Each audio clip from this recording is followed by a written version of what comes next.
Hey everyone, I'm Tom, and I've had two roles since I've been involved in TYRIT, one as a facilitator and one on a research project that grew out of the 2020 program.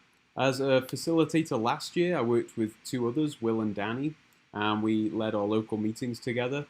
The value in that kind of role for me was exposure to practice with what I guess I'd call a different style of teaching than I'm typically used to.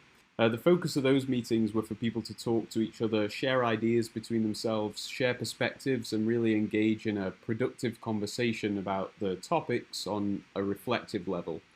And I think being able to manage or facilitate valuable conversations like that, where you're not the expert anymore and you almost take a step back and let the conversation happen because you're learning from it as well, that's a skill I hadn't had much practice with, but Will and Danny were real masters of that.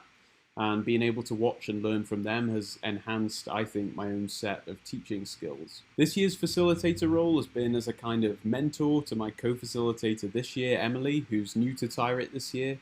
Together, we wrote some of the homework prompts for the course and bouncing ideas off each other about what it is that we really want people to be getting out of the course each week has been valuable to me. She's full of creative ideas, so there's always something I was getting out of those writing tasks. The mentorship role came in more as we organized and delivered the local meetings. And, I think it's true in general that you can always learn something from someone if you're willing to listen to what they have to say. And so the value in the mentorship role has been trying to model and be the sort of example that Will and Danny were for me last year.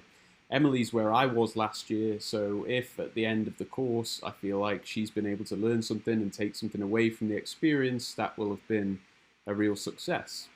Now, the research project I'm involved in, this project looked at what makes the group of facilitators work well together as a community with shared interests and shared goals in mind. Now, this sort of thing is obviously valuable in the ways you'd expect. I've been able to network with people from all over the place, build relationships there. We're all involved in writing a paper about this, so there's value for my career too in getting that stuff out there. But I'd say the real value of the research project has been being part of a systematic investigation of what makes this team work well together, why we enjoy it so much, and describing the value of the leadership you see in the team and what that all translates to in kind of practical terms. So that's something I've really enjoyed as well. Because, you can take those lessons and you can apply them anywhere and everywhere. So there's all sorts of layers to the benefits of what you can get out of TYRIT, and taking the course is just one of them. So I'd encourage anyone who's thinking about it to dive on in.